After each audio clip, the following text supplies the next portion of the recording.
Every smile hides a secret. What if I told you that it only takes 2 moments, just 2 tiny cracks in time, to see the real person hiding behind the mask? Not hours of conversation, not years of friendship, not even therapy.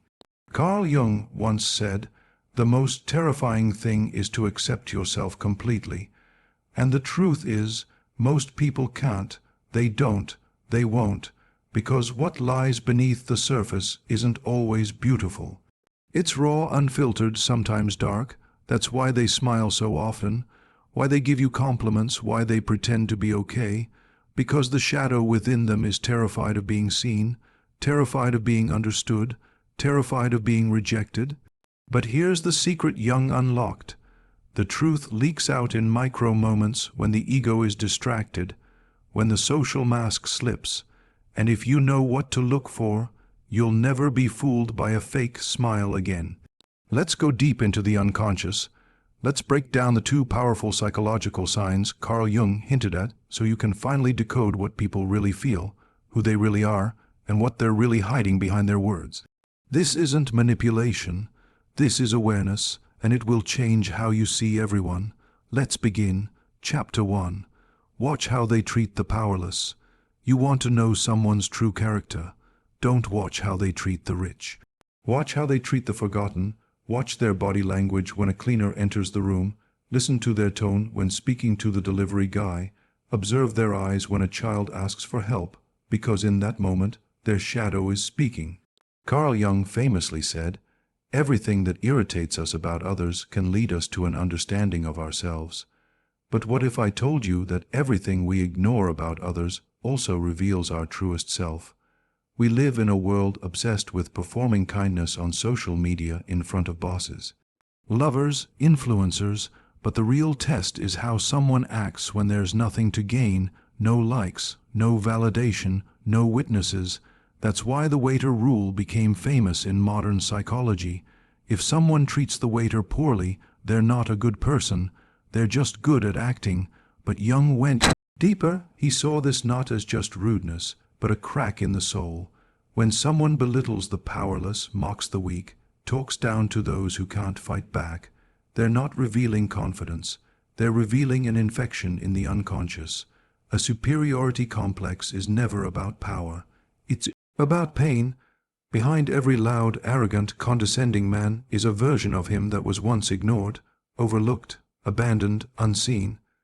Now, to avoid ever feeling small again, he makes others feel small first.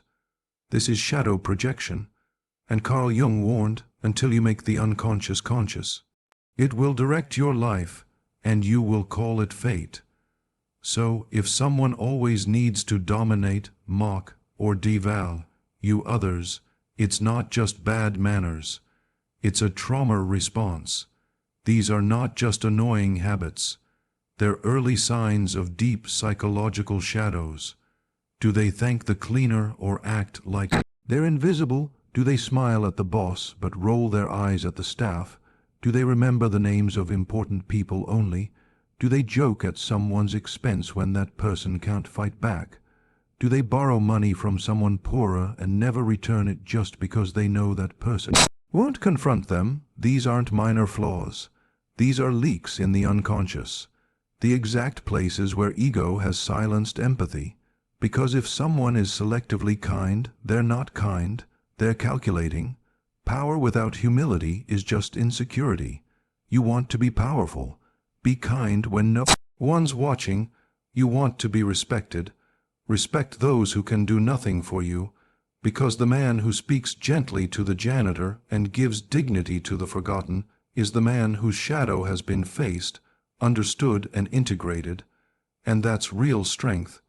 That's what Jung meant by individuation, becoming whole. Chapter 2, give them power, then watch. You really want to know who someone is. Don't ask them. Don't test their patience. Don't even wait for years. Just do this one thing. Give them power. Give them a little status, a promotion, a blue tick, some claps, a bank balance with a few extra zeros, a follower account that starts feeding their ego, even a small upper hand in a conversation, and then watch closely. That's when the transformation begins. Carl Jung said, The persona is the mask we wear in public. But give a man freedom, and the mask begins to fall. Because power doesn't poison a man, it reveals him. Before power, people try to earn love. After power, they try to command fear. Before power, they need you. After power, they forget you. You'll see it in their tone, their words, their silence, their newfound habit of scenes owning you.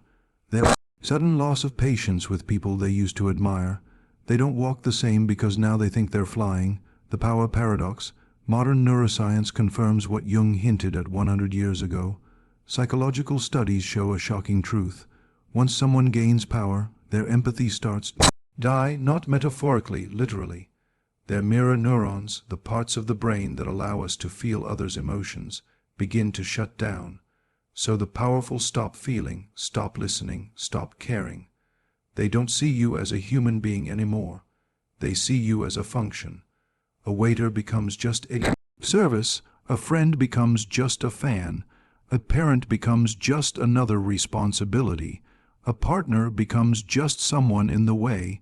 It's not personal, it's psychological, and unless that person has done serious inner shadow work, they will fall into this trap.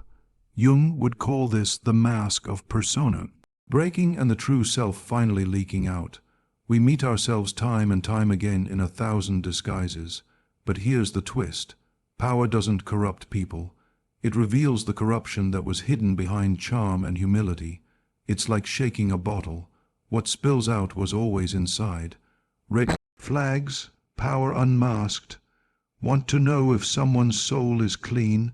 Don't watch how they suffer. Watch how they succeed. Ask, do they become louder when they're respected?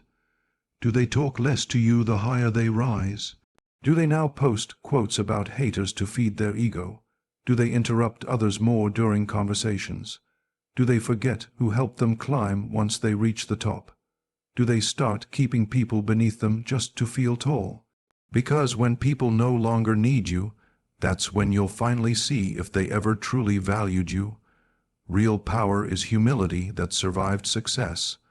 The world is full of people who were nice until you handed them a little advantage. It's not that power destroyed them. Power just stopped them from pretending. That's why the truly great leaders in history were those who wore humility like armor. The ones who didn't let power make them forget pain. The ones who remembered their roots even when they touched the sky. So if you want to test someone's soul, don't wait for crisis. Just wait for success. And if they forget you at the top, be grateful because you were never supposed to follow them there anyway. Chapter 3. The mask always falls. You didn't lose a friend. You saw their mask fall. They got promoted. Suddenly they stopped replying to your texts, started mocking your ideas in meetings, talking over you, correcting you in front of others. Not to help you grow, but to feel taller. That's not them changing, that's them revealing. Because power isn't just a test, it's a trigger. It activates everything that was suppressed beneath the surface.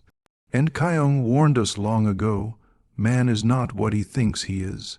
He is what he hides, and that should chill your spine. The person you thought was kind, that was just their performance. While they still needed your validation, the one who suddenly became cold. They were always cold. They just masked it with laughter and attention. The psychological break. When control unlocks the shadow, here's the painful truth. When someone finally reaches a position where they no longer have to impress you, they stop acting. They don't need you to like them anymore. They don't need to pretend they're kind, loyal, supportive. So what happens? Their shadow steps forward. Unfiltered, untamed, unapologetic. Gay lover who now controls the finances. Suddenly becomes emotionally distant, manipulative, withholding affection as leverage. A best friend who lands a leadership title. Starts using sarcasm to dominate, pushing you down to lift themselves up. And we sit there shocked saying, well, they've changed. But the reality they haven't changed. You're just seeing what was always there. Hidden, repressed behind charm, jokes, and fake vulnerability. The mask falls when there's no reason to act.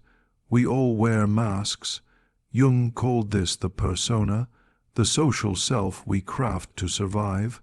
But personas are heavy. They take energy to maintain. So when someone finally gains enough status, money, control, or perceived superiority, they get tired of the act, and that's when it drops. No more nice texts. No more asking how your day was. No more waiting for your input. No more pretending to care because now they believe they don't have to.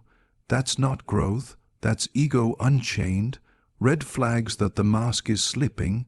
You'll see it in subtle ways. Their jokes start cutting deeper. Their compliments vanish. Their energy shifts from partnership to superiority. They no longer celebrate your wins. They compare them. They only reach out when they need something. They give advice not to uplift but to correct, control, or crush. And the worst part, they'll blame you for noticing, call you too sensitive, say you've changed, accuse you of being jealous. Classic gas, light defense mechanism, because once the mask falls, they're exposed. And exposure terrifies the shadow. Final message, when the mask falls, don't pick it up for them. Stop trying to remind them who they used to be. That was never them. Stop grieving the illusion. You were in love with their mask, not their soul. Carl Jung didn't sugarcoat it. He knew the human psyche is full of layers and most people never meet themselves. So when you finally see the shadow in someone, believe it. Don't rationalize it. Don't excuse it. Don't chase closure from someone who can't even be honest with themselves. Sometimes the most powerful healing is to simply say, "Now I see who you really are." And that's enough. Chapter 4. Turn the mirror on yourself. Here's the hardest truth Carl Jung ever handed us. Before you dissect them, before you decode her behavior, before you analyze his mask, you must first ask, who am I? When no one is watching. Because this script, this philosophy, this shadow work, it's not just a lens to spot red flags in others. It's a mirror, a brutally honest one. Ask yourself, are you kind only when it benefits your reputation? Do you switch your tone depending on who you're talking to? Are you gentle to those with influence, but sarcastic to those beneath you? Do you become harsh when there are no consequences? Because if the answer is yes, then it's not your personality talking, it's your unconscious shadow running the show. Carl Jung said, one does not become enlightened by imagining figures of light, but by making the darkness conscious. And that means if you keep running from your darkness, you'll become a prisoner to it. The shadow isn't evil amidst unconscious. Most people hear shadow and think of demons, evil, darkness, corruption. But Jung didn't believe the shadow was evil. He believed it was ignored. He saw it as the part of you that was silenced as a child, rejected by society, buried to survive. Your anger, your jealousy, your need for validation, your fear of being seen as weak, your desire to dominate, your silent hatred for someone who reminds you of you. You didn't choose those feelings. They were conditioned, and when you denied them instead of healing them, they went underground, and now they control your tone, your habits, your reactions, your failures in relationships, your silence when you should have spoken, your rage when you should have listened. Because if you don't face your shadow, it drives your life, and Jung said it best, until you make the unconscious conscious, it will direct your life and you will call it fate. True strength, facing what's inside. It's easy to judge others, it's safe, it's fun, but real strength is having the courage to sit in silence and ask, why did I speak to them that way? Why did I feel jealous when they succeeded? Why do I need attention when I enter a room? Why do I lose respect for people who don't impress me? Because that's your mirror, that's your moment, that's your edge of growth. Every human has a shadow, but the ones who shine are the ones who faced it, integrated it, and became whole. This is individuation. This is self-mastery. This is what makes a man unshakable. Red flags not in others but in yourself. Do you act different with people who can't help you? Do you interrupt others because it makes you feel smart? Do you scroll in silence when your friend wins but double like when they fail? Do you joke about people's pain to look funny in public? Do you secretly enjoy having power over someone? These are not flaws. These are leaks in your unconscious. These are parts of you that need healing and not shame. Because if you don't confront them, you'll project them onto your lover, onto your children, onto your team, and worst of all, onto your future. Final message: you are not your shadow, but you are responsible for it. Stop thinking awareness is enough. Stop saying, "This is just who I am." Because the truth is, you were shaped, and what was suppressed became your shadow. And what became your shadow became your triggers. You are not evil, you are unconscious, but once you know this, you have no excuse, because now you know that shadow work isn't about blaming others, it's about reclaiming your power. Not by fighting darkness, but by bringing light into it. Integration is the goal and freedom is the reward. Chapter 6. The universe tests you through people. Carl Jung didn't believe in coincidences. He believed in synchronicity, the idea that everything and everyone in your life shows up on purpose for your transformation. So when you meet a toxic person, when someone humiliates you, when someone betrays you, when someone disrespects your time, your energy, your love, stop asking, why are they like this? Start asking, why did the universe send this mirror now? Because as Jung put it, everything that irritates us about others can lead us to an understanding of ourselves. They are not the lesson you are. Mirrors, not monsters. Every disrespect you allow, every boundary you ignore, every time you stay silent when your soul is screaming, is not about them. It's about you. That friend who constantly interrupts you might be reflecting your fear of being unheard. That partner who manipulates and controls might be echoing your childhood wound where love was conditional. That boss who belittles you might be forcing you to reclaim your voice on the one you've buried for years. These people aren't accidents, they're assignments, they're X-rays from the divine showing you exactly where you haven't healed. You're not just observing them, you're decoding yourself, the shadow dance. Unconscious attracts unconscious. Here's the uncomfortable truth Jung made clear. You don't just attract people who match your light. You also attract those who trigger your darkness. Until your inner child feels safe, you'll keep choosing partners who abandon you. Until you learn to speak your truth, you'll keep surrounding yourself with people who silence you. So, until you stop performing for love, you'll keep falling for people who make you earn it, because your unconscious mind doesn't want comfort, it wants familiarity, and until you become aware of your pattern, you'll call it fate. You'll call it bad luck, but it's not. It's just your shadow trying to come home. Examples of spiritual mirrors in real life. The friend who only calls when they need something. A test. Will you finally say no? The partner who pulls you close then pushes you away. A mirror. Are you addicted to emotional chaos? The coworker who steals your credit and gets away with it. A message. Will you step into your worth or stay silent again? The narcissist in your life, a brutal reflection. Do you still equate love with pain? These are not just bad people. They are soul-level invitations to reclaim the parts of you that you abandoned. Final message. The people you meet are lessons in human form. This chapter isn't about blame. It's about awakening. The universe doesn't punish, it teaches, and people are its greatest tools. Every person who triggers you is touching a wound. Every person who disrespects you is mirroring your silence. Every person who walks away is teaching you how to stay with yourself. So next time someone enters your life and shakes everything inside you, don't just react. Don't just blame, reflect, because that person might just be the lesson that changes everything. Chapter 7. When their actions don't match their words, words are easy, they're rehearsed, controlled, pretty. But actions, that's where the soul leaks. Carl Jung didn't trust people's words. He watched their patterns. He studied their inconsistencies because that's where the shadow hides. People don't lie with their words. They lie with their masks, And the mask, it's made of language of quotes, status updates, and well-practiced affirmations. But when the unconscious slips, that's when you see who they really are.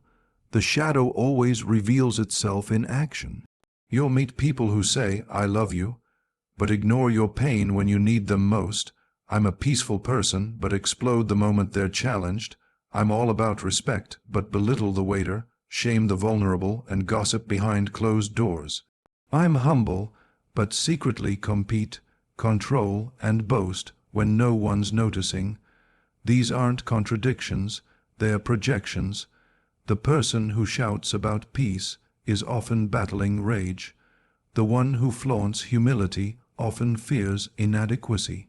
The loudest preacher of love, sometimes the most starved of it. Carl Jung knew what you resist in others' lives in you. So when someone points the finger too often, they're trying to bury what's already inside. Behavior is the real language of the unconscious. If someone constantly says, "I care about you," but never shows up, they don't care. They care about appearing caring. If someone says, "I'm a safe person," but uses your vulnerability against you, they're not safe. They're scared of being vulnerable themselves. If someone says, "I don't judge people," but laughs at pain and spreads gossip, that's not growth. That's ego dressed in self-help lingo. Words are cheap. Behavior is truth. Jung didn't decode people based on what they said. He decoded them based on the energy behind their habits. The words may flatter, but the patterns always tell the truth. When you do this, don't hate yourself. Heal yourself. Let's flip the mirror. If you say you're kind but speak harshly when stressed, that's not hypocrisy. That's an unhealed trigger. If you say you believe in self-love but stay in toxic dynamics, that's not weakness. That's your shadow begging to be seen. If you preach forgiveness but still carry resentment, that's not failure. That's your unconscious refusing to forget what you haven't processed. Carl Jung never asked us to be perfect. He asked us to be aware because the shadow isn't evil, it's unconscious, and until you face it, you'll keep breaking things while claiming to be doing your best. This is not self-blame. This is self-responsibility. This is shadow work. Final message: believe behavior, not promises. The world is full of people who say the right thing but live the opposite. So stop judging others and yourself by intentions. Judge by consistency. If someone preaches love but spreads fear, they don't need correction. They need introspection. And if you do this too, you don't need shame. You need integration. That's what shadow work is all about. Jung said, "We meet ourselves time and time again in 1,000 disguises." So the next time words sound beautiful but feel hollow, watch their walk, not their talk, because your soul already knows the truth.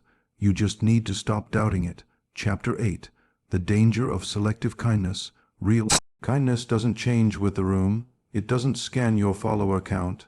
It doesn't shift when no one's looking. True kindness is unshaken by status. It sees the CEO and the janitor the same. But most people aren't kind. They're performing. They're sweet to influencers, cold cleaners, respectful to bosses, dismissive to waiters. This isn't compassion. This is calculation. And Carl Jung had a name for it. The persona is not who we are. It is who we think we should be. It's the social mask, the smile we wear when we need something, the tone we use to impress, the fake humility used as currency. Kindness that depends on status isn't kindness, it's strategy. Selective kindness is one of the most dangerous traits you'll encounter because it looks like goodness, but it's hollow. These people know how to act, but not how to feel. Their kindness comes with conditions. If you're useful, they're warm. If you're powerless, they ignore you. If you have status, they praise you. If you need help, they vanish. This isn't morality. It's a transactional personality. They don't love people. They love leverage, signs of a transactional soul. They show public support, but private neglect. They flatter those in power and forget the ones who help them rise. They ghost you when you're struggling, but celebrate you when you're trending. They're loyal to those who can offer opportunity, not those who offered loyalty. And here's the brutal truth. They're not being fake with you. They're being real with their intentions. You just didn't want to see it. Why this kindness is dangerous? Because it deceives you. It makes you believe someone is genuine when really they're just calculating value. And if you don't recognize this pattern, you'll keep giving your soul to people who are only giving you a performance. You'll be vulnerable with someone who's collecting ammo. You'll be loyal to someone who's only loyal to status. You'll be broken by someone who was never whole to begin with. Jung's warning, don't trust the mask. Jung believed the most dangerous people aren't the openly cruel. They're the ones who perform goodness as a social mask because their charm isn't real, their kindness is selective, their morality is rented. And if you don't learn to read between the smiles, you'll keep trusting masks instead of souls. Final message, real kindness is unconditional. You want to know someone's character? Watch how they treat the waiter, the cleaner, the child, the stranger who can do nothing for them. That's where the mask drops. That's where the soul speaks. That's where real kindness lives. Jung didn't tell us to hate the world. He told us to see it clearly, because once you recognize the difference between performance and presence, you stop chasing validation and you start building real connections. Chapter 9. The most dangerous people are never questioned. You've been taught to fear loud people, angry people, explosive people, but the most dangerous ones, they're often silent, calm, composed. They don't raise their voice. They lower your confidence. They don't scream to hurt you. They smile while twisting your reality. Carl Jung warned us, people will do anything, no matter how absurd, to avoid facing their own souls. And some people become masters at building a world where no one dares hold up a mirror to them. Power without question becomes a prison. These are the manipulators who surround themselves with yes-men who reward obedience and punish honesty, who train others to fear confrontation by using silence, guilt, or shame as weapons. They're not leaders, they're controllers, the parent who controls through guilt. After all I've done for you, that's not love. That's emotional blackmail, the boss who gaslights but calls it mentoring. You're too sensitive, you misunderstood me, that's not discipline. That's psychological warfare. The friend who always wins because they've surrounded themselves with people too afraid to say, "You're being unfair." These people don't want truth, they want obedience. They're not strong, they're afraid of accountability. Here's what Jung saw. These aren't powerful people, they're people terrified of being exposed. They avoid mirrors, avoid reflection, avoid truth, because deep inside they know the moment someone questions them, the persona cracks, so they build walls of silence, call out your reactions, mock your emotions so they never have to face their own. The more someone avoids being challenged, the more dangerous they become, because now their shadow runs the show unopposed. Red flags, signs of the unquestioned controller. They surround themselves with people who agree with everything they say. They make you feel guilty for setting boundaries. They call accountability drama. They label emotional honesty as weakness. They flip the script so well you end up apologizing for their mistakes. They make silence a punishment tool. They never admit fault in, but always point it out in others. These people are not seeking growth. They're seeking control without consequence. Jung's shadow warning: the longer they avoid the mirror, the darker the shadow. Carl Jung believed that power isn't dangerous in itself. It becomes dangerous when it's never questioned, because when someone is allowed to live inside their ego for too long, it becomes a palace of illusion. They start believing they're always right, that anyone who disagrees is toxic, that their pain is special, but yours is dramatic, that they are evolved and everyone else is beneath them. They don't want healing. They want dominance, and they use spiritual language to justify it. But make no mistake, this isn't growth, it's shadow inflation. Final message: don't fear the loud, fear the unquestioned. The real threat isn't the one who yells, it's the one who never listens. It's the parent who never apologizes, the partner who never reflects, the friend who never asks if they've hurt you, the boss who calls obedience respect. These are the ones who weaponize kindness, who smile while crushing your boundaries, who dress control as care, who hide behind intellect, status, or spiritual quotes because they can't bear to face the truth. They're scared, they're lost, they're ruled by a shadow they've never dared to confront. Chapter 10. Healing begins when you face your own shadow. You can't decode others if you've never decoded yourself. You can't claim to spot manipulation, projection, or ego in others if you're still denying where it lives inside you. Before you judge how someone acts with power, pause, turn the mirror around and ask yourself, do I crave control when I feel ignored? Do I raise my voice to feel powerful?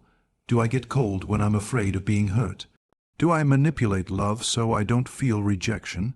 Because the shadow doesn't only live in them, it lives in you, it lives in all of us, and the bravest thing you can do is not call someone else out. It's to call yourself in. Jung's most brutal truth: healing isn't pretty. Carl Jung didn't romanticize healing. He didn't wrap it in affirmations, crystals, or filters. He stripped it down to its rawest core. Until you confront your own darkness, you will project it onto others. Real healing isn't journaling and lighting candles. It's admitting that maybe you were the problem. It's acknowledging that your boundaries were sometimes just walls.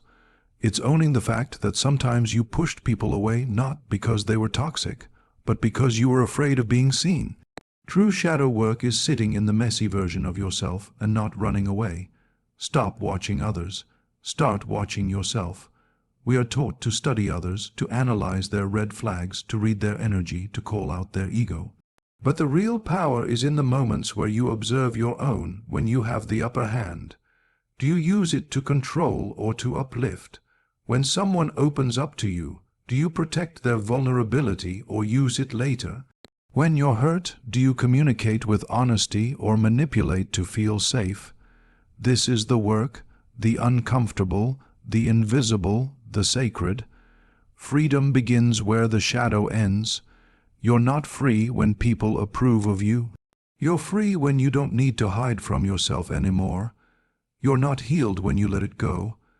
You're healed when you let it transform you. And transformation doesn't begin with fixing the world. It begins with fixing your perception of yourself. Jung's ultimate truth: you are not your ego. You are not your mask. You are not your projection. You are the light behind the shadow, but you'll never find it until you walk through the darkness first. Final message: the shadow isn't your enemy, it's your map. Stop fearing your flaws. Start listening to them. Stop pretending to be perfect.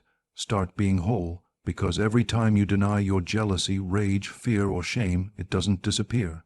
It hides, it waits, and it reemerges through your relationships, your triggers, and your breakdowns. But when you face it, when you look it in the eye, when you say, I see you, I will learn from you, that's when the chain breaks. That's when the pattern ends. That's when you become free. Chapter 11, the final truth: the shadow was never your enemy. You've spent this entire journey looking at others, unmasking manipulation, decoding projection, spotting the cracks in ego. But now there's only one place left to look inside, not to shame yourself, but to reclaim yourself. Carl Jung didn't ask us to destroy the shadow. He asked us to befriend it because it was never evil. It was just exiled, and now it's calling you home. The privilege of a lifetime is to become who you truly are. The shadow was never the threat. Ignoring it was. Your shadow isn't the villain. It's the wounded child. The part of you that wasn't held, wasn't heard, wasn't healed. It became control to feel safe. It became silence to avoid shame. It became anger to protect fear. But underneath every harsh reaction is a hurt that was never given language. And underneath every mask you wore was a soul that just wanted to be seen without performance. This is not about destroying the shadow. It's about integrating it and becoming whole. Shadow work isn't a trend. It's a spiritual awakening. This wasn't a video series. This was your mirror. You didn't come here to watch. You came here to remember, to peel back layers of ego, To challenge the fake peace you settled for? To look your pain in the face and say, I'm not scared of you anymore? You've walked through manipulation, you've stared into projection, you've questioned love. Now it's time to face the truth. You were never broken, just buried. And every wound you feared was actually your map back to power. Final healing message: you are the light. The shadow was the path. There's no enlightenment without shadow, no strength without struggle, no truth without trauma. Carl Jung didn't want perfect people. He wanted real ones, and real people cry.